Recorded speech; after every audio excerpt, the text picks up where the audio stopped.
Pessoal, boa tarde. Bem-vindos ao seminário virtual da CAP.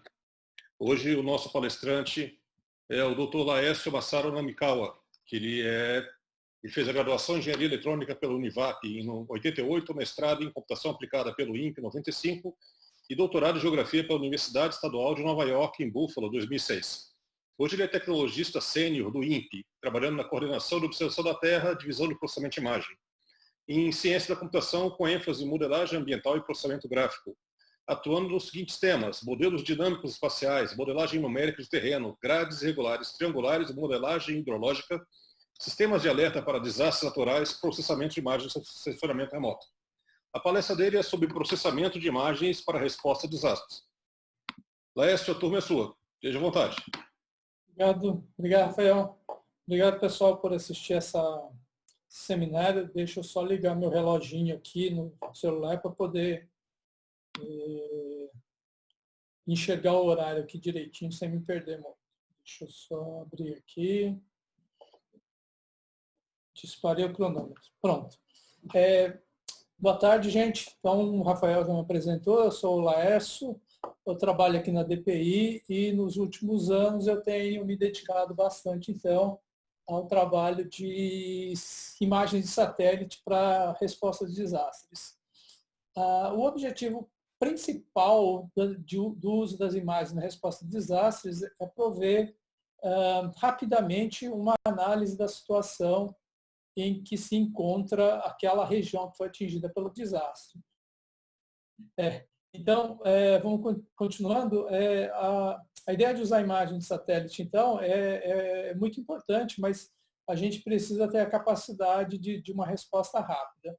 Como eu estava falando, né, ano passado, quando teve evento em Brumadinho, onde foi, vamos dizer assim, o resgate foi para vítimas que estavam soterradas. E a gente sabe que, no caso desse tipo de soterramento, existe uma boa chance de encontrar muita gente com vida nos primeiros 48 horas, talvez uns 3, 4, 5 dias no máximo. Depois disso, fica muito difícil de encontrar alguém com vida. Então, as imagens de satélite, no ano passado, elas chegaram em tempo suficiente para ajudar no planejamento de onde os bombeiros iam cavocar e achar as vítimas. É lógico que nem sempre isso é possível. Então, nos casos mais lentos, né, vamos dizer assim, onde a resposta é mais lenta, você consegue fazer planejamento das áreas onde você vai alocar algum recurso para colocar pessoas refugiadas, ou então fazer verificação de danos. O que tem de comum nessas ações todas é que a resposta tem que ser rápida. Então, eu, quando comecei a trabalhar com resposta a desastres, o meu objetivo foi procurar, em processamento de imagens, os algoritmos rápidos para fazer descobrir o que aconteceu naquele lugar. Então, oi. Você está sem o slide, está só você, tudo bem? Ok. Deixa eu voltar o slide aqui.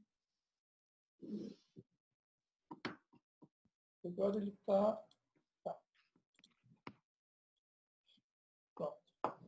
Eu ainda estou na transparência de abertura, então Perfeito. Vocês não perderam nada. Então, a ideia aqui é usar algoritmos simples de processamento de imagens, não é aplicar funções sofisticadas, data mining, redes neurais, inteligência artificial, nem nada disso, porque a ideia aqui é uma resposta rápida e razoavelmente consistente entre os diferentes eventos que possam acontecer. Existe uma necessidade de rapidez, a precisão às vezes não é tão necessária assim também. Então, a minha opção sempre foi, nesse caso, a opção que eu fiz foi usar algoritmos rápidos. Isso significa o quê? Basicamente, linearização, razão entre bandas e o que eu uso também, que tinha desenvolvido para detecção de água, que é a utilização da transformação de cores RGB para IHS. Eu vou mostrar, então, nessa apresentação, essas aplicações usando esse tipo de algoritmos. Então, não vou ficar mostrando as ferramentas, porque as ferramentas são todas muito simples.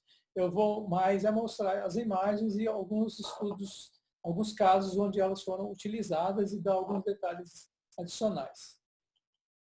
Então, deixa eu mudar aqui, faço a transparência. Deixa eu ver. Então, algumas informações sobre processamento de imagem para resposta a desastres, né? Eu dei no curso ano passado no WorldCap, mas foi bastante específico para queimadas e inundações usando imagens do Cibers e do Sentinel. O Sentinel, no caso, usando imagens de radar, e no Cibers, no caso, para as imagens ópticas. Os exemplos que eu tenho hoje aqui são todos do Cibers 4, né? São imagens ópticas. O processamento de radar para desastres, o que se utiliza bastante é para o caso de inundações. E no caso de inundações, nas imagens de radar, fica muito fácil de ver o que é água e o que não é água. Por causa da textura da água, o retorno do sinal é muito baixo, então basta fazer uma linearização que você tem o que é separar a água da não água. Para outros tipos de desastres, a utilização de imagens de radar é bastante, vamos dizer assim, difícil, é bastante prejudicada. Existem aplicações, por exemplo, para ver se aconteceram danos naquela área ou se teve subsidência, esse tipo de coisa, mas para isso as imagens têm que estar muito bem registradas, têm que ser coerentes, elas têm que estar na mesma visada, então as pré-condições são muito restritas para o uso das imagens de radar.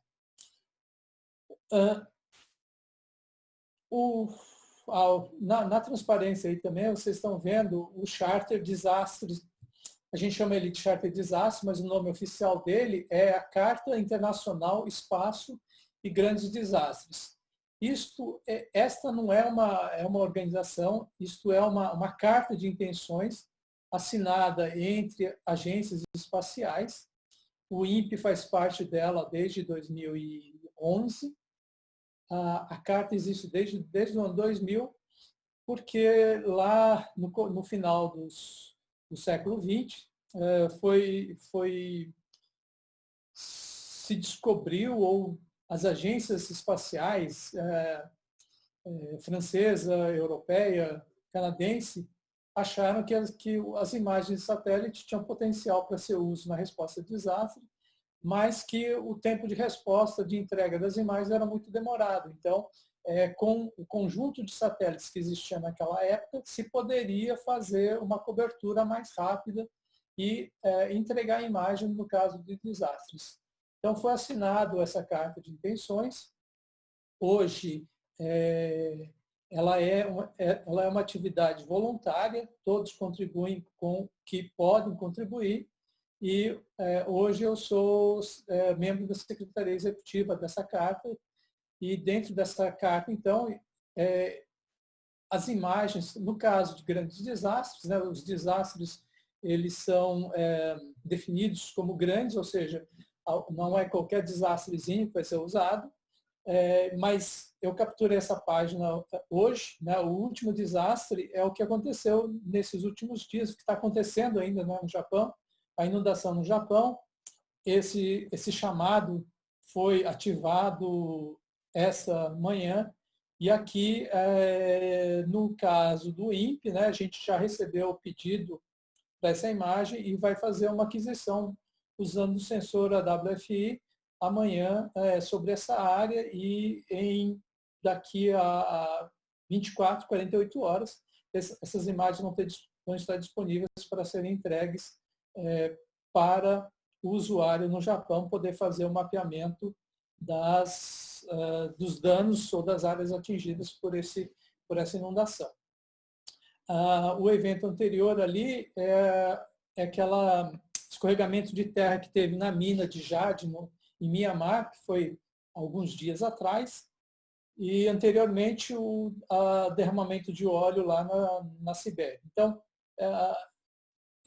basicamente, normalmente acontece um desastre toda semana, então a gente tem a oportunidade de colaborar bastante com esse tipo de desastres. É lógico que dependendo do tipo de desastre, a gente pode trabalhar mais ou menos com as nossas imagens dos nossos satélites. Alguns dos eventos necessitam de imagens de altíssima resolução, por exemplo, esses do escorregamento de terra lá na mina de Jade, Mianmar, precisa de uma imagem de altíssima resolução. Então, nesse caso, nós não providenciamos as imagens. Então, alguns dos exemplos que eu coloquei aqui são relativos a alguns desses chamados. Né? Vocês podem fazer questionamentos sobre isso depois. Então, dado essa pequena introdução, eu vou falar basicamente sobre o quê? Detecção de mudanças. O que a gente precisa, no caso do acontecimento de um desastre, é saber aonde, por exemplo, sumiu uma ponte, ou onde foi derrubada uma casa, onde tem um escorregamento de terra que afetou uma estrada. Então, você pode procurar uma imagem anterior e uma imagem depois do acidente e achar as diferenças. Ou no caso de inundação ou área queimada, água e área queimada são relativamente fáceis de ser descobertos. Então, a gente pode trabalhar em cima de uma imagem existente e fazer uma comparação, então, com algum dado anterior, que não precisa necessariamente ser uma outra imagem de satélite. A gente pode olhar se o leito normal do rio, por exemplo, se ele é menor do que a presença de água atual, ou se a água está, por exemplo, sobre uma área que tem um arruamento.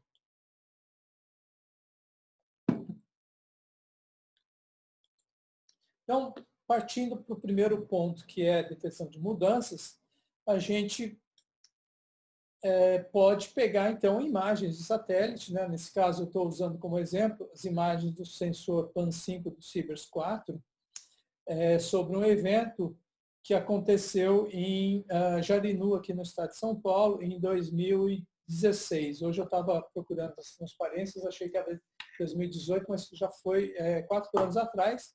Em 2016, esses eventos, né, parecido com o que aconteceu semana passada lá no litoral de Santa Catarina, às vezes acontece, então, de dar uma canalizada, um evento de ventania muito forte, e ele acaba, então, não chega a ser um tornado, tem um nome específico para esse tipo de evento, mas é uma corrida de vento razoavelmente curta, né, para um vento, 10 a 15 quilômetros, e velocidades altas que são atingidas, e a nossa estrutura urbana, né, e também rural, ela não está acostumada a ter esses ventos muito fortes e acabam derrubando árvores ou destelhando casas, que é o que aconteceu aqui na cidade de Jarinu. Uma maneira simples de fazer uma visualização das mudanças que aconteceram na área é colocar imagens de datas diferentes em cores diferentes. Nesse caso, a imagem do dia 6 na verdade, ele é 11 de junho. Aqui está. Vou aproveitar para arrumar aqui. No dia 11 de junho, a imagem está em vermelho e a imagem anterior, do dia 20 de abril, ela está em verde e azul.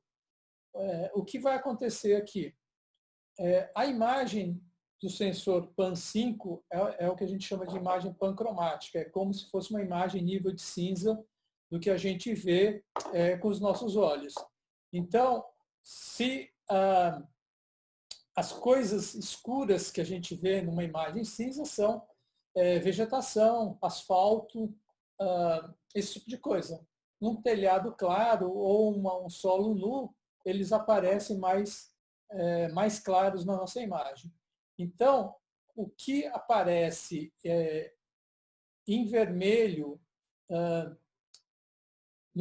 na imagem são alvos escuros que ficaram claros. Então, nesse caso específico desse evento na cidade de Jarinu aqui, o que a gente nota é, por exemplo, que isso aqui é a estrada passando e a entrada para a cidade. Vocês estão conseguindo ver o meu mouse, espero, né? Então, aqui está a estrada, a entrada para a cidade. A estrada está num tom avermelhado porque, com o evento de chuva, muitos carros passaram ali com os pneus lameados e mudaram a cor do asfalto para uma cor mais clara do que o asfalto, que é bastante escuro. As outras áreas onde o vermelho está bem forte é porque são vegetação, no caso específico, são árvores que caíram com a tempestade. Então, eu tive a oportunidade de passar nesse lugar aí 3 meses depois. Várias desses lugares onde está em vermelho, era possível ver, então, que as árvores estavam cortadas. Elas foram arrancadas depois, né, pela prefeitura, quando foi feita a limpeza, e indicando, então, a mudança,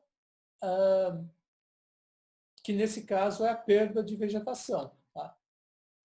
A área grande que está mais avermelhada aqui é uma área que é uma praça que foi, então, várias árvores da praça foram derrubadas. Então, isso fica fácil de ver na nossa imagem, usando, então, uma simples composição colorida.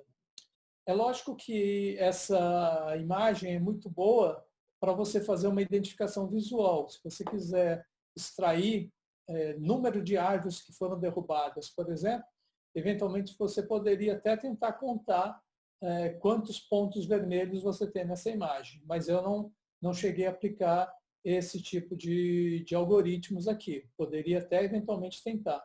Mas as incertezas são muito grandes.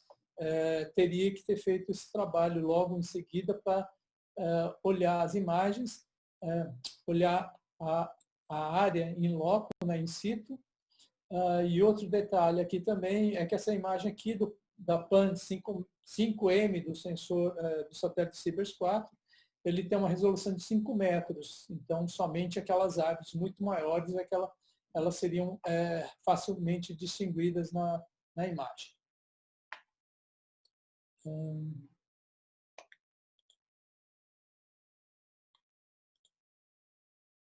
Algumas das imagens aqui, né, então, indicando a área que eu apontei anteriormente, é a praça. Quando eu passei lá, ela estava limpa, estava em solo nu. Algumas vegetações quebradas em umas áreas mais avermelhadas. E nessa entrada da cidade, as árvores nessa pequena avenida, todas elas arrancadas devido à força, então, dos ventos que atingiram essa localidade.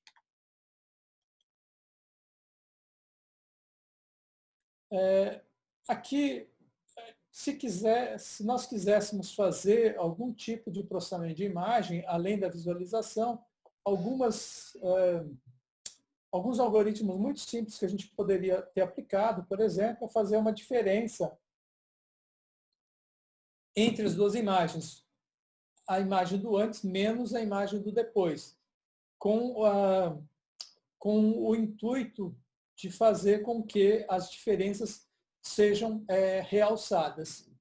O que aconteceu aqui nesse caso é que as áreas que estão em vermelho, então, na nossa imagem colorida, ela aparece escuras aqui na imagem do antes e do depois. O sinal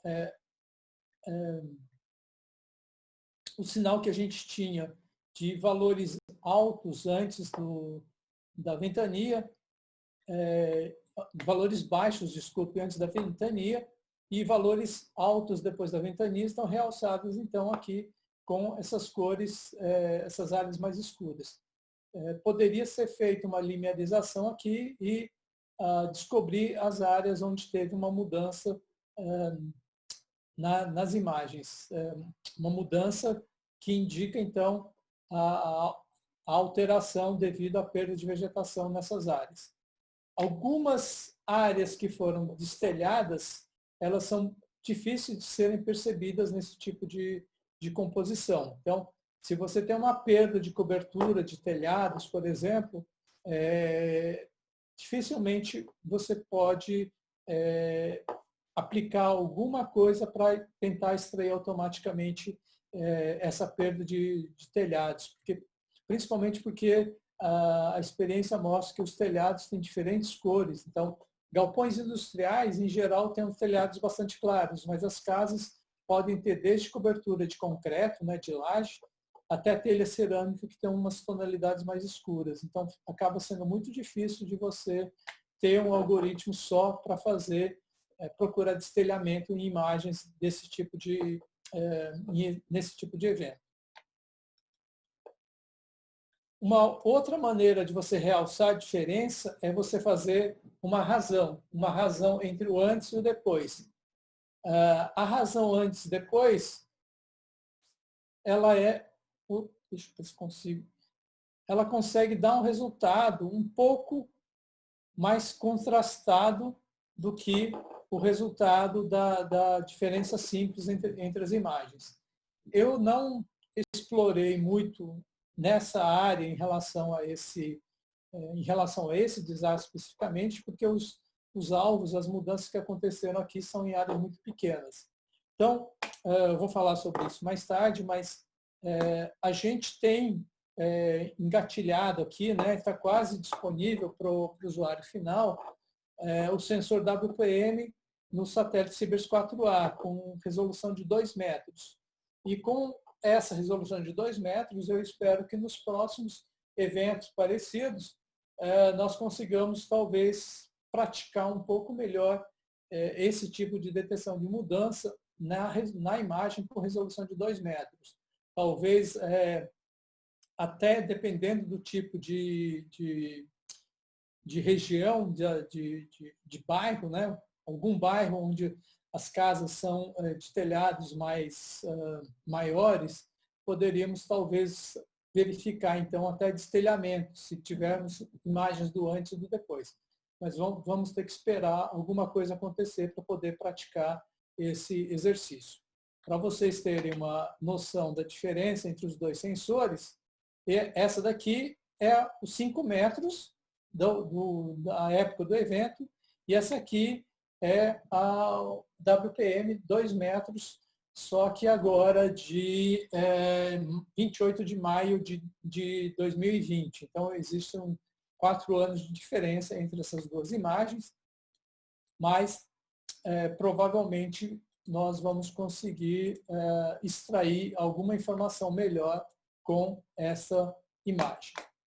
Com essa imagem nova do sensor.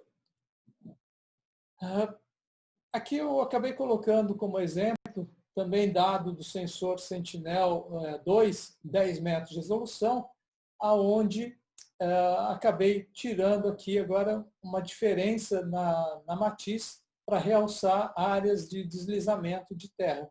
Se der tempo, mais tarde, eu posso contar um pouquinho melhor a história dessa imagem aqui, que foi também baseado em algumas noções de alguns eventos anteriores de deslizamento. Então, voltando aqui à nossa razão de bandas, eu tentei ela também, então, para fazer detecção de área queimada, tendo a imagem de antes da queimada e de depois da queimada. Lá no charter, na carta de desastres, teve uma ativação em 2017, em função de queimadas no Chile. Então, aparece aqui Santiago e a fumaça de várias queimadas, com a delimitação dos polígonos de algumas das queimadas tiradas a partir do sensor MODES. Eu usei as imagens do Sibers 4, aqui uma visualização da imagem do sensor AWFI do Sibers 4, que é 64 metros de resolução. A fumaça das queimadas aparece em tons azulados e as queimadas estão aqui, então, nesses tons mais escuros na imagem. Aqui é a cidade de Santiago. Essa queimada aqui, então, ela está mapeada numa imagem com posição PAN 10 com PAN 5, então é uma imagem pancromática 5 metros de resolução, com as cores de 10 metros de resolução, da imagem de 2017 e, se eu não me engano, a próxima transparência é a imagem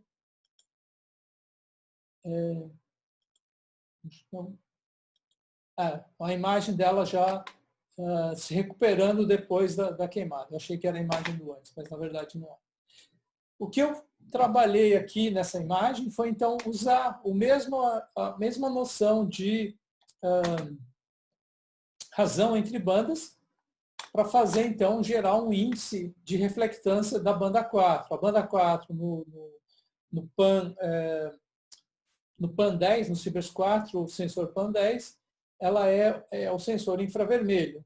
No sensor infravermelho, se você tiver vegetação, o sinal é mais alto, a reflectância é mais alta, e se você não tiver vegetação, a reflectância é mais baixa. Então, após a queimada, é de se esperar que a vegetação tenha um valor, tenha menos vegetação do que numa área sem queimada. Então, a ideia aqui é realçar onde houve uma perda de reflectância na banda 4, ou seja, onde provavelmente houve perda de vegetação devido à própria queimada. Então, criando esse índice da banda 4, foi possível, então, mapear numa tabela de cores, essa tabela de cores que está visualizada aqui, a região de área queimada. Então, com uma linearização, escolhendo valores mínimos e máximos nessa banda, nessa razão entre datas diferentes da mesma banda do infravermelho, é possível, então, definir, por exemplo, calcular a área total queimada, que eu extraí também o contorno dessa área linearizada, usando um valor de 0,13, consegui, então, extrair nessa imagem uma área equivalente a 13 km² de área queimada nesse morro aqui, próximo à cidade de Santiago. Visualmente, parece que o resultado está correto. Dá ainda para ver nessa imagem que a queimada não terminou, a fumaça ainda continua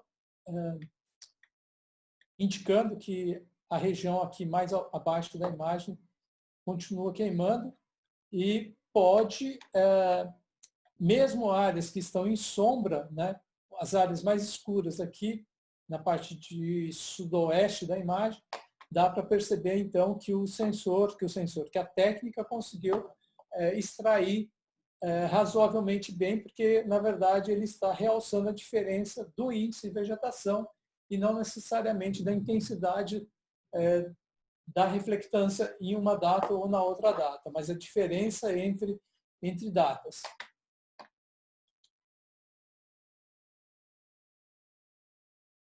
Aqui, desculpa, aqui eu usei a mesma técnica agora, mas aqui o objetivo era um pouquinho diferente. O objetivo aqui era verificar até que ponto que eu consigo usar um sensor de resolução pior, qual o erro que ela teria se eu usasse, comparando com um sensor de resolução mais alta. Então, eu usei a mesma técnica. Essa queimada aqui foi próxima à cidade de Lagoinha, Lagoinha fica na estrada que vai de São Luís do Paraitinga em direção à estrada que vai para Cunha, saindo de Guaratinguetá ali. E, por alguma razão, eu não lembro exatamente qual, eu descobri a existência dessa queimada aí, descrito pelos observadores locais como tendo em torno de 50 hectares. Então, eu fui na imagem disponível e procurei verificar se eu conseguiria calcular, então, esses 50 hectares de área queimada em imagens do sensor AWFI, que é o sensor com 64 metros de resolução. Vocês podem notar bem ao centro da imagem uma área mais escura, que é exatamente a área que foi queimada. A imagem antes e depois que na verdade é a WFI do evento, a WFI antes do evento.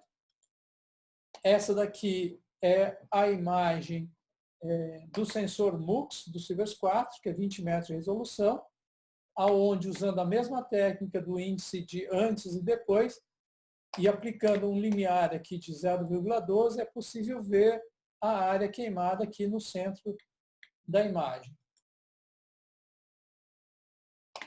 Calculando essa área, tem 160 mil metros quadrados na imagem, nessa imagem aqui do MUX. Na imagem, então, do AWFI, que é 64 metros, usando a mesma técnica, agora os pixels estão aqui, dá quase até para a gente contar quantos pixels que formam essa imagem. Esse dado aqui deu uma área de 184 mil metros quadrados. Comparando, então, com o dado do Sivers, é um erro aí em torno de 10%. É lógico que quanto mais pixels queimados você tiver, percentualmente proporcionalmente o erro vai diminuir.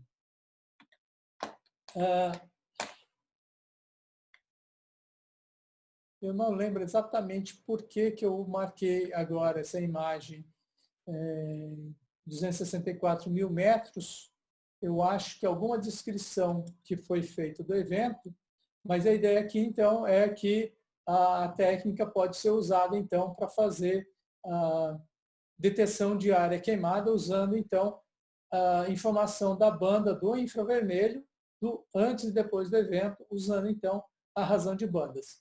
Para vocês saberem um pouco melhor sobre isso, infelizmente, isso foi só um exercício aqui mesmo, feito diretamente em cima das imagens, e nunca escrevi um paper sobre isso. Isso é uma das várias ideias de paper que podem ser extraídas, então, desse tipo de atividade. Bom, é lógico que a gente pode pensar, então, em questão de área queimada, por que não fazer uma classificação de imagens, né? Então, fazer uma classificação de imagens, descobrindo o que tem área queimada numa imagem, é fácil de descobrir o que tá escuro na imagem. Mas se a gente quiser saber o que era verde antes, eventualmente naquela área, para aquela época do ano, e principalmente quando acontecem queimadas, se nós pegarmos as imagens de reflectância, por exemplo, do infravermelho, o que vai acontecer é que na época que acontecem as queimadas, a vegetação já estava bem seca. Então, a resposta, a reflectância na banda do infravermelho já era muito baixa. Uma queimada também tem uma reflectância muito baixa. Então, uma ideia aqui seria usar imagens, né, imagens antes do evento e depois do evento, e combinar elas para fazer, jogar elas todas juntas para fazer uma classificação comum das imagens. Então, como exercício para isso, eu peguei, na verdade, o que acontece é o contrário, né? Tem um evento e aí a ideia é tentar descobrir o que é que melhor se casa para resolver aquele problema. Então, nesse caso aqui, o evento que me chamou a atenção, então, foi a queimada no Parque Nacional da Chapada dos Veadeiros, que fica lá em Goiás, cadê a data aqui? Está outubro de 2017. Tá? Em outubro de 2017, em torno eu tinha aqui em algum lugar bem definido, mas eu não coloquei aqui nos slides, em menos de uma semana, toda a área em escura aqui da imagem foi queimada. Na verdade, essa imagem aqui é o sensor AWFI do dia 21 e ainda queimou mais um pouco durante alguns dias a mais. Então, queimou mais além do que está aparecendo escuro nessa imagem. esse evento em particular chamou bastante atenção, porque alguns meses antes esse parque foi ampliado. Ele foi ampliado em 2/3, né? Ele aumentou praticamente 3 vezes de tamanho, e isso pode ter acarretado em alguma vingança de alguma das partes envolvidas aí que teve as terras, entre aspas, prejudicada pela criação desse parque. Então, isso era uma hipótese inicial, e fazendo uma análise dos focos de queimada, dá para perceber que ela começa no próximo a uma estrada, mas isso não é suficiente para indicar quem é que foi que colocou o fogo nessa área. E a área já estava bastante seca, então o desafio que eu me propus nesse caso, então, foi tentar fazer uma classificação aonde imagens do antes e do depois pudessem ser utilizadas para definir, então, o que é realmente queimada e o que já era uma área que simplesmente estava muito seca. Então, colocando imagens de diferentes datas, foi feita uma classificação, várias classificações, na verdade, né? Essa imagem que está aparecendo aqui é composição de algumas bandas de datas diferentes. Foram feitas classificações usando, então, segmentação, segmentos criados usando imagens do antes e do depois. Isso aqui também, esse slide também é bom para mostrar a dificuldade que é você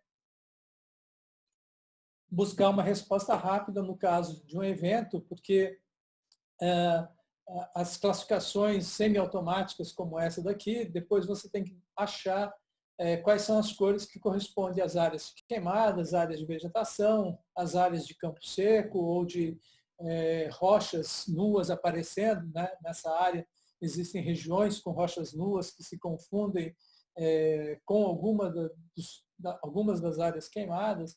Então, é uma dificuldade grande de fazer esse tipo de trabalho. Aqui está só um realce da área, de uma das áreas onde está ainda com queimada, dá para ver fumaças ainda saindo em alguma dessas áreas. Aqui a imagem classificação usando o classificador ISOSEG, né? O ISOSEG é basicamente um K-médias rodando em cima, bem simplificado, é um K-médias rodando em cima dos segmentos da imagem, e usando então essas técnicas de classificação semiautomática, consegui então extrair a área queimada, que foi bastante próxima também do que apareceu nos relatórios. Essa classificação aí é do dia 26 de outubro, tem 82 mil hectares de área queimada. Esse polígono em verde que vocês estão vendo aí, ele tem aproximadamente 120 quilômetros de comprimento. Então, a queimada correu aí 50, 60 quilômetros, consumiu 50, 60 quilômetros lineares de parque em menos de uma semana, em torno de uma semana.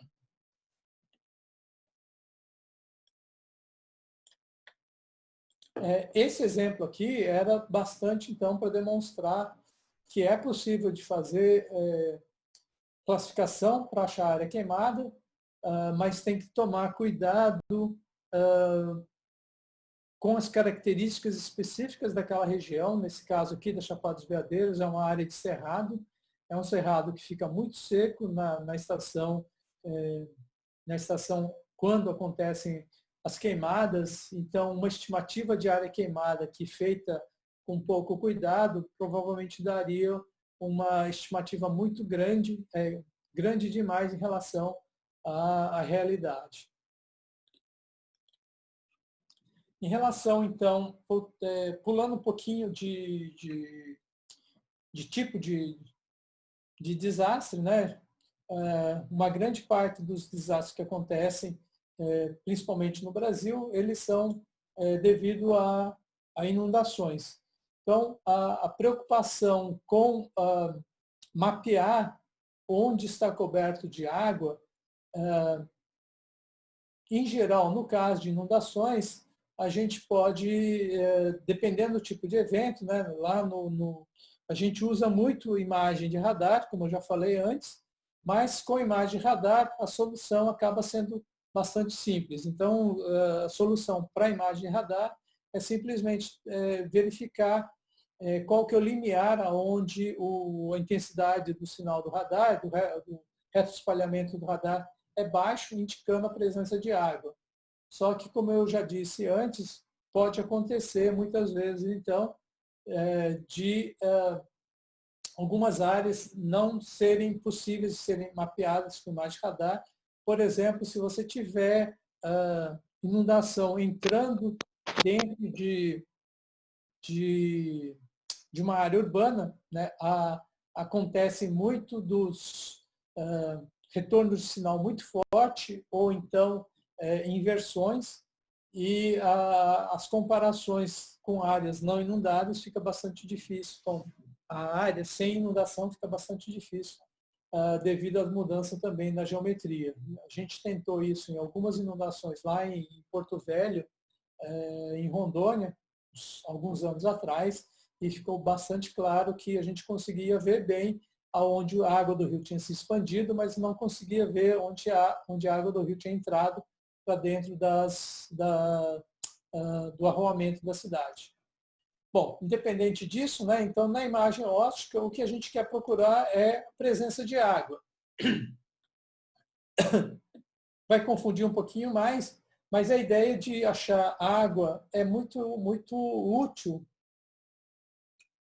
Nesse exemplo aqui, um caso de desastre que aconteceu ano passado em Brumadinho, por exemplo, mas que havia acontecido antes também em Mariana, né, o tipo de barragem que rompeu lá em Mariana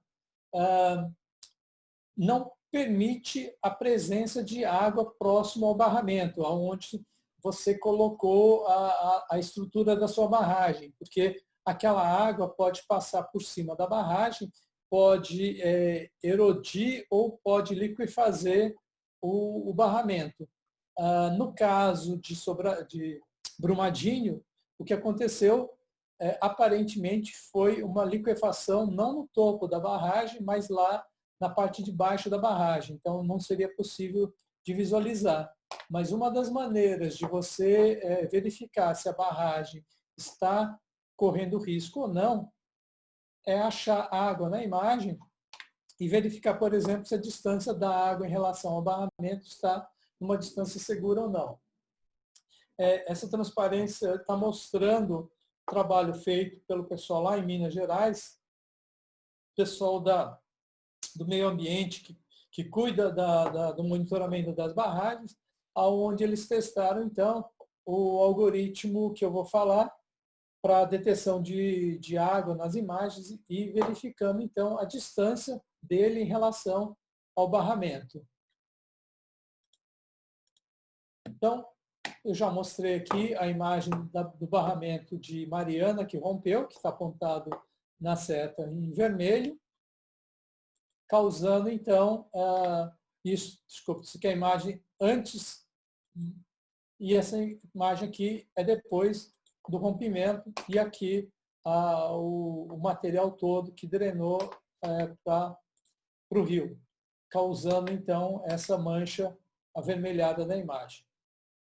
Se alguém quiser classificar e saber, quiser descobrir aonde que foi afetado por esse desmoronamento da barragem Mariana, fica bem fácil, porque basta uma simples classificação ou uma análise de cores. Todas as áreas que estão em vermelho aqui são áreas que tiveram afetadas pelo material da barragem, como pode ser visto aqui nessa fotografia aqui em cima, ou na fotografia, ou na outra fotografia. A detecção de água, ela é um pouquinho mais complicada e, por alguma razão, na verdade, eu estava trabalhando com algumas imagens durante a crise hídrica no Sistema Cantareira, em 2015, e percebi de alguma maneira que a componente de matiz de uma transformação de cores RGB para IHS, ela era bastante consistente, era pouco influenciada, por exemplo, pela presença de nuvens. Então, eu comecei a explorar um pouquinho mais essa ideia e acabou saindo, então, como um paper na Revista Brasileira de Cartografia, em função de um trabalho que eu apresentei no GeoInfo em 2015, e a ideia aqui, então, foi usar as imagens do satélite RapidEye. Por que imagens do satélite RapidEye? Alguns anos atrás, o Ministério do Meio Ambiente comprou cobertura das imagens RapidEye para o Brasil inteiro, 5 metros de resolução. Então, eu achei que era uma boa ideia, por exemplo, pegar e tentar descobrir todas as lâminas de água em resolução de 5 metros no Brasil inteiro. A gente desenvolveu, então, esse método, algumas melhorias práticas, e esse dado está disponível para ser feito o download, então, em formato matricial e vetorial aqui no INPE. A ideia aqui é, se alguém já procurou alguma coisa sobre detecção de lâmina de água, existem duas maneiras bem simples, ou que todo mundo usa. Uma é simplesmente pegar a banda do infravermelho e definir um ponto, um valor a partir do qual ele passa a ter reflectância no infravermelho, ou seja, tem alguma vegetação, e a partir desse ponto, então, não é mais água e passa, e desse jeito eu consigo achar o valor de não água. A outra maneira é um índice entre a banda do infravermelho, não o próximo, mas no caso da imagem Landsat, é o que está um pouco acima, em relação à banda do verde, e usando essa relação, você tem, então, essa razão, você tem, então, também um índice que se chama de NDWI, é o índice normalizado de água. Ele é bastante usado para você descobrir umidade no solo. Mas, olhando o histograma, esses histogramas foram tirados lá do paper que eu citei, dá para perceber que existe uma área de confusão entre água e não água, que, no caso da componente de matiz, acaba sendo muito menor do que nessas outras duas metodologias, na linearização da banda do infravermelho ou no NDWI. Aqui, então, dá para perceber o histograma em vermelho é a água e o histograma em preto é não água. A separação entre eles é bem melhor na componente H do que em qualquer um dos outros dois métodos. Então, a partir dessas curvas, eu defini, então, um algoritmo, e um algoritmo que é o quê? Simplesmente de linearização. Acima de dentro de uma determinada faixa de valores, o que você tem é água, e fora daquela faixa é não água. Então, fica bem fácil de definir e para poder trabalhar, então, com aquele conjunto grande de imagens da WFI, testei o algoritmo em várias imagens. O problema principal que acontece com detecção de água é que a água muda muito de cor, dependendo dela ser mais pura ou menos pura, dela ter mais sedimentação, ter mais presença de clorofila. Então, nesse exemplo aqui, é água de mangue, próxima a Cananéia, no estado de São Paulo. As áreas em vermelho são todas áreas, então, que o algoritmo detectou como sendo de água. E, a partir desses testes, então, foram definidos alguns limiares, e esses limiares foram usados, então, para gerar esse dado que eu falei, que está disponibilizado aqui no INPE, de lâminas de água para o Brasil inteiro, em cima de resolução de 5 metros. Existe uma tarefa para ser feita ainda em relação a esse tipo de dado, que é conseguir fazer uma atualização constante dessa base, não usando 5 metros que não está não está mais disponível, não é atualizado, né, todo ano, mas usando bases, por exemplo, do Sentinel-2, que tem 10 metros de resolução, ou o próprio Cibers 4 PAN 4, e talvez até o 4A agora, que vai ter a resolução de 8 metros. Então, usando como base essa imagem do RapidEye, poderia ter versões, né, de anuais, então, em 5 metros de resolução, 10 metros de resolução, das águas, do uso da água superficial no Brasil, detectando, então, presença, por exemplo, de reservatórios para irrigação e, posteriormente, até tentar fazer algum trabalho até de qualidade de água, olhando agora qual que é a cor específica dentro de cada um desses rios ou dessas lagoas, indicando presença de clorofila ou de sedimentos. Além da vantagem, além dos trabalhos com as barragens que a gente pode trabalhar, desde disponibilidade hídrica nos açudes no Nordeste, até a segurança das barragens de rejeito de mineração. Essa técnica aqui, então, ela eu uso ela no caso de eventos de desastres, né? Então, essa aqui é uma imagem típica de um evento de desastre, ótica, o que tem disponível naquela hora que tem que ser utilizado. Então, dá para perceber nessa imagem uma presença muito grande de nuvens. A técnica ela é bastante robusta em áreas de sombras de nuvens e naquela transição de nuvem para não nuvem. E desse jeito, então, dá para a gente ver nessa imagem, essa imagem é de um evento na Índia, de inundação na Índia, no ano passado, e eu extraí, então, da imagem a WFI, as áreas inundadas, o leito normal do rio, eu não tenho, porque a gente não tem imagem do antes, mas dá para ver algumas áreas onde está claramente fora do leito do rio. O que eu fiz foi pegar essa imagem, enviar isso para o usuário na Índia, e eles, lá na Índia, transformaram isso num mapa, indicando, então, que áreas de cultivo ou cidades que foram atingidas por essa inundação. Então, nessa imagem dá para a gente ver algumas dessas áreas cobertas de nuvens, fica difícil de descobrir o que tem, mas pequenas áreas onde você tem, mesmo com cobertura de nuvens, é possível de verificar, então, a presença de água. A próxima transparência, né, é uma área, então, com menos nuvens. Esses campos em azul, esses quadrados ou retângulos em azul, indicam a presença de água nas áreas de cultivo. Então, essas áreas de cultivo, elas estão todas inundadas. Existe a possibilidade aqui, né, que essas áreas de cultivo são cultivos de arroz irrigado, né, então talvez isso não seja tão problemático, mas isso quem vai definir é o usuário dessa imagem, quem conhece a região lá e pode dizer se é problema ou não.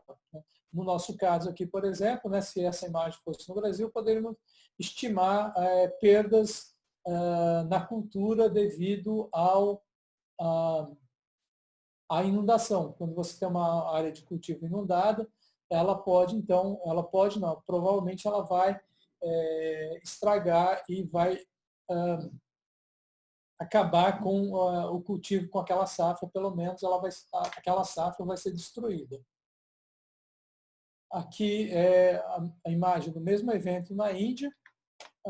As grandes manchas à direita da imagem já é o próprio mar. Então, na continuação daquela imagem, é possível ver, então, algumas áreas onde essa inundação passou pela borda do rio. Deixa eu só lembrar o que é que a gente está. Algumas melhorias em relação a esse algoritmo é o problema em relação à transição da nuvem para a água. Essa imagem aqui já é de um evento, não do ano passado, mas desse ano, de 2020, maio de 2020, aonde tem aqui, então, uma imagem com a presença de água. Não sei dizer aqui o que é água de inundação, o que não é água de inundação. O algoritmo aplicado em cima dessa área indica, então, alguns pontos ruidosos no entorno das nuvens. Existe um refinamento que eu já faço nesse algoritmo, que é, se a imagem a reflectância da imagem está acima de um determinado valor, provavelmente ela é nuvem. Então, essa parte já está cuidada, mas no entorno acontece, então, de terem alguns erros. Uma ideia que eu comecei a praticar, então, era tentar fazer uma dilatação no dado desse valor de limiar do que seria nuvem, do que não seria nuvem. Então, é como se eu dilatasse essa nuvem usando um filtro de dilatação, ou seja, aumento ela 1 pixel em cada lado de cada uma dessas nuvens. Desse jeito, eu consigo, então, uma diminuição no número de ruídos da imagem. Não vai afetar a parte detetada do rio, vai perder um pouco se a nuvem estiver exatamente em cima do rio, mas vai diminuir bastante o ruído no entorno das nuvens. Então, eu pratiquei aqui, então, uma dilatação de 3x3 e uma dilatação de 5x5. Tá? Obviamente que a dilatação de 5x5, ela pode começar a retirar pixels da imagem sobre o rio também. Sumarizando o tratamento aqui com a dilatação, em vermelho apareceriam os pixels que não seriam filtrados, se você não aplica nenhuma dilatação. Em verde aparecem os pixels que seriam que sumiriam se você aplicasse um filtro dilatado 3x3, e em azul são os pixels que sumiriam se fossem dilatados em 5x5. Além disso, o elemento estruturante desse filtro de dilatação, no 3x3 não deve fazer muita diferença, mas no 5x5 eu também descobri que é melhor não usar um elemento estruturante quadrado, mas um elemento estruturante onde as bordas sejam arredondadas, porque dessa maneira você não fica com essa assinatura desse quadrado na nossa imagem. Bom, parece que eu fiz em 1 hora o que deveria ter feito em 1h30, mas eu acho que a gente pode tentar conseguir agora uma interação com vocês, alguma informação extra sobre esse tipo de aplicação de processamento de imagens que vocês queiram saber, que eu falei, que eu não falei, que vocês tenham alguma curiosidade em saber também. Tá? Obrigado. Muito obrigado pela apresentação. Agradeço também aos participantes. Vocês podem fazer pergunta via chat, ou quem quiser fazer diretamente com o microfone também, é só eu tentar fazer alguma ordem. Eu posso começar também, Laércio, lendo algumas perguntas que mandaram já via o chat durante a apresentação. Ok. Certo? Vamos lá. A primeira pergunta... Estou procurando aqui porque a gente pede o pessoal colocar. A primeira pergunta é do Jean Santos. Subdividir a imagem e fazer uma correlação local não é eficiente para automatizar a detecção de diferenças? Então, eu acho que o que você está se referindo é o caso de fazer correlação. Para fazer correlação, as imagens têm que estar bem registradas. Os pixels têm que casar exatamente em cima do que ele deveria estar. Acontece que pela própria geometria de aquisição, um elemento, quando o elemento é muito pequeno, a borda daquele elemento, ele pode estar subdividido, por exemplo, em 2 pixels numa imagem, e na outra imagem ela está num pixel só. E acaba, então, sendo difícil de você não ter ruídos nessa imagem de saída. Uma alternativa que eu já tentei é parecida com o que você falou, mas aonde a gente, antes de fazer a correlação entre elas, a gente subamostra a imagem. Então, por exemplo, se a imagem é 5 metros de resolução, a gente tenta gerar uma imagem subamostrada de 2 metros, 2,5 metros, por exemplo, e faz a correlação entre as imagens de 2,5 metros, entre as imagens reamostradas para 2,5 metros, que é uma maneira que é utilizada, então, para gerar essas imagens de alta resolução que a gente vê por aí. Na verdade, elas elas são reamostradas e depois registradas com uma base comum. Então, isso é uma alternativa. Eu particularmente tenho que fazer isso algumas vezes, onde os elementos são tão pequenos que o registro tem que ser absolutamente muito bom, mas na maior parte das vezes, né, os eventos que a gente acompanha, eles acontecem em vários pixels, né, em muitos pixels. Então, isso não é um exemplo muito comum de acontecer. E a gente acaba não usando mesmo as imagens do CIDRS 4, né, PAN 5 ou PAN 10 para eventos onde você tenha que necessariamente olhar essas diferenças muito pequenas. No caso de inundação, por exemplo, né, 1 pixel, 2 pixels não vão fazer muita diferença no cálculo total de área inundada, por exemplo. Ele pode fazer diferença se você tem uma casa dentro da inundação, outra casa não está na inundação, por exemplo. Mas isso, no final das contas, de quem está olhando e fazendo estimativa de danos lá, se você tiver 1, 2, 3, 5, 10% de erro, tá bom demais. Então, respondendo, a gente usa a correlação sim, mas muito dificilmente, muito raramente. Outra pergunta do Jean Santos é feito algum pré-processamento para remover a cobertura de nuvens? Eu não uso pré-processamento de cobertura de nuvens, porque os algoritmos de cobertura, de remoção de cobertura de nuvens que existem, a minha tela está compartilhada ainda, né? Aqui dá para ver, por exemplo, na minha imagem, que a nuvem é essa parte mais clara.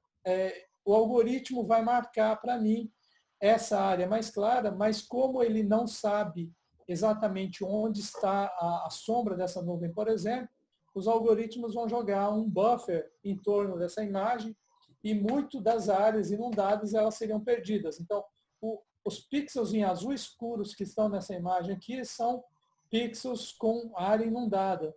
Se eu pego a área branca e aumento ela, por exemplo, aqui de 5 pixels, ele vai cortar ou vai sumir muito com as áreas inundadas.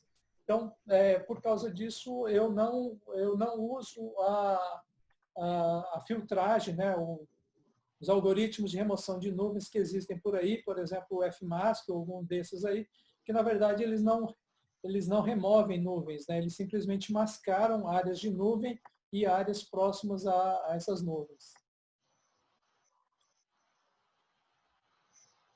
Obrigado, Laércio. Nós temos uma outra pergunta aqui, temos várias, vamos tentar passar um pouco rápido.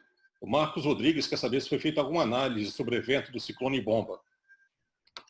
Não, o ciclone bomba eu não tive a oportunidade de pegar para analisar, mas olhando, o que eu faço em geral eu dou uma olhada no noticiário, eu vejo pelo tipo de cenas que aparecem no noticiário, se são coisas que são possíveis de ser visualizadas com imagem de observação da Terra. No caso específico do que aconteceu lá em Santa Catarina, eu achei que não era nada que desse para visualizar nas imagens. Obviamente que o pessoal do CPTEC, eles têm outro tipo de análise, né? Basicamente de previsão e de alerta para esse tipo de eventos. E a gente já teve uma reunião com eles hoje de manhã, com o CPTEC, o pessoal do CPTEC hoje de manhã, não era sobre esse assunto, mas foi dito lá que foi dado alerta, que a prefeitura recebeu o alerta do CPTEC e mesmo assim tinha gente no andaime lá trabalhando lá em Camboriú, né? Então, o problema desse tipo de evento. Se aparecer um dano no noticiário onde aparentemente é possível de usar imagem de observação de satélite para visualizar aquele dano, eu procuro ver, senão eu nem procuro correr atrás desse tipo de evento. Obrigado. Mais várias perguntas. Gabriel Orleans quer saber como lidar para o caso de análise de imagem em espaços fechados com a má iluminação do local. Quais estratégias podem ser adotadas? Infelizmente, se você tem má iluminação, você não tem imagens de qualidade boa o suficiente para aplicar algoritmos tradicionais. Então, o que eu percebi nesses algoritmos que eu fiz de transformação de cores, de sistema de cores RGB para IHS, é que a componente de matiz, a componente de cor do H, ele é pouco afetado por problemas de iluminação. Então, você detectar mudanças de cores, é lógico que tem que existir uma iluminação mínima. Mas se a iluminação mínima for suficiente para iluminar o objeto, aparentemente, algoritmos que procuram analisar a componente de matiz, a cor da cena, eles devem ser mais robustos do que outros algoritmos. Então, isso é uma sugestão, tentar usar algoritmos que procurem distinguir pela cor do objeto e não pela intensidade do sinal. Obrigado. Uma pergunta de Maurício Kruger. Gostaria de saber qual é a técnica banda ou filtro que poderia ser utilizado para ver solo com excesso de saturação de água e que poderia ser correlacionado com terrenos sujeitos a fluidificação, piping, escorregamentos, etc. Eu não tenho experiência com isso, mas pelo que eu li é o NDWI. Então, se você procurar aí na literatura sobre o NDWI, ele vai dar para você, porque ele foi... a ideia inicial dele era exatamente para o índice de umidade no solo. Então, ele já nasceu com essa ideia. Eu confesso que eu não tenho experiência em verificar a umidade do solo, nem para áreas agrícolas, nem para áreas de barragem de rejeito, mas seria uma ideia também de tentar dar uma olhada. O problema todo é que a gente precisaria de verdade de campo para poder relacionar dados de NDWI com a umidade do solo. Se você conseguir verdades de campo e imagens equivalentes, poderia ser uma boa alternativa, poderia ser um trabalho bastante interessante. Muito obrigado. Mais várias perguntas. O Diego Sens quer saber se a mesma detecção de água sobre solo pode ser usada para óleo sobre água em caso de vazamentos. O óleo sobre água, no caso de vazamento, se for um óleo escuro, a gente procura imagens com mudança na cor da água. O que acontece é que quando você tem um óleo na superfície da água, ele não vai ficar escuro, né? Ele vai causar aquela iridescência, ele vai ficar um arco-íris na superfície da imagem. E em imagem óptica, isso pode corresponder a áreas onde você vai ter uma reflectância mais alta naquela imagem. Então, a presença de óleo na superfície de um rio vai provocar uma diferença na intensidade e na cor da superfície daquela água. A gente só tem que lembrar também que a presença de óleo na superfície, ele amortece as ondas. Então, no caso específico do mar, o que se usa também para detectar a presença de óleo é se a superfície ficou mais suave ou não. Isso pode ser facilmente visto na imagem de radar. Então, são duas coisas. O óleo muda a cor da água, sim, e o óleo também, ele amortece as ondas. Então, o que você teria de reflexão especular na superfície, ele vai ser alterado. Então, você tem uma superfície que era rugosa, entre aspas, e ela pode passar a ser um espelho, no caso de áreas com ondas. Então, isso é utilizado sim. Né? Obrigado. Mais perguntas, vamos tentar correr com elas aqui, que elas estão empilhando. O Felipe Hugo Costa de Oliveira gostaria de saber quais são as diferenças entre os sensores utilizados nos satélites grandes para os CubeSats. Os CubeSats, exatamente por causa do problema do tamanho delas, do tamanho físico, né, que você tem para colocar um sensor, ele não tem capacidade, por exemplo, de carregar uma lente muito pesada, uma lente mais sofisticada. O que se coloca nos CubeSats, às vezes, é até uma câmera fotográfica dessas comuns que a gente tem. Existem algumas empresas que estão começando a comercializar kits de câmeras para CubeSats, mas devido à dificuldade com o peso e o tamanho das lentes, né, para você poder focar numa região e você olhar aquela área, você precisa dar uma ampliação boa naquela região usando uma lente de alta qualidade. Então, você vai perder na sensibilidade do sensor e na qualidade óptica da lente. Traduzindo isso, é o quê? Você vai ter distorções geométricas maiores e você vai ter menos sensibilidade no sensor, ou seja, resoluções espaciais mais grosseiras. Tem alguma vantagem, por exemplo, que alguns dos CubeSats eles voam muito mais baixo, né? Então estão mais próximos à superfície da Terra.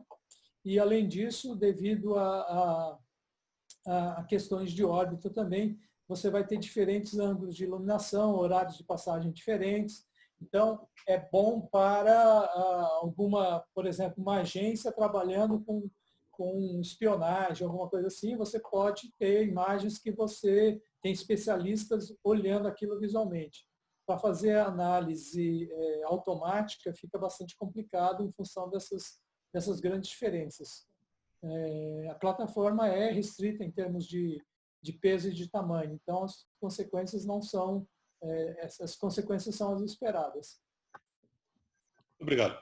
Próxima pergunta da Tatiana Errara. Ela parabeniza pela apresentação e gostaria de saber a vantagem de utilizar uma razão de bandas do infravermelho, reflectância da banda 4, ao invés do próprio NDVI para detecção de perda de vegetação, como o estudo de queimadas apresentado. Na verdade, o que eu tentei, a justificativa para usar a razão da banda 4, como eu tinha falado, né, a banda 4 ela tem uma diferença bem grande na resposta entre vegetação sadia e não vegetação. Então, ela seria boa para ver onde uma vegetação sadia deixou de existir e você faz uma operação de razão de banda só. Enquanto se eu fosse comparar duas imagens de NDVI, eu teria que fazer duas operações de razão de bandas. Então, essa é a única razão pela qual eu experimentei essa técnica do antes e do depois. Porque, de outra maneira, eu teria que usar as imagens, um NDVI, que é uma razão, do antes, e a diferença com a outra razão, que é a razão do antes e a razão do depois. A diferença entre fazer duas razões ou fazer uma só. É só por isso. Obrigado. Nós temos uma próxima pergunta, acho que do Maurício Kruger de novo. É possível, com algum filtro e ou correlação, conseguir verificar variações da quantidade de água nas zonas de descarga do aquífero freático nas margens dos rios? Eu vou dar um chute bom, então, porque o problema principal é que eu não sei como você acha os pontos de descarga dos aquíferos. A única coisa que eu consigo imaginar é tanto o volume quanto a qualidade da água que está saindo naqueles pontos. Então, mudanças na cor da água são indicativos de qualidade. Existem algumas técnicas para você ver a qualidade da água, mas para isso os valores as alterações são bastante pequenas. Então, tem que ter uma calibração, correção atmosférica, correção radiométrica muito bem feita para você distinguir essas diferenças. E o que eu estou mais acostumado é mudança só na quantidade, né? A quantidade é mais fácil, dependendo da resolução do sensor. No caso de rios, largura maior, ou de lagoas, lagoas com área maior. Então, é a única coisa que eu posso chutar em relação a isso. Lécio, obrigado. Nós não temos mais perguntas. Eu vou ser sincero, tem uma pessoa varrendo folha aqui, o barulho está complicado. São os preços da gente fazer tudo via remota. Eu agradeço novamente a você pela paciência, pela apresentação, por responder as perguntas. Agradeço a todos os participantes e com isso eu encerro o nosso seminário. Lembrando a todos que esse seminário será editado e colocado no YouTube, ainda hoje, espero. E a gente tem vários outros seminários que talvez sejam de temas de interesse de vocês, anunciados na página do Facebook, da CAP no Facebook, que é facebook.com/pgcapimp, pgcapimp, tudo junto. Certo? Agradeço novamente, então, Lécio, e ficamos à disposição. Agradeço a todos os participantes e encerro agora o seminário. Muito obrigado. Obrigado, Rafael. Até mais, gente. Tchau.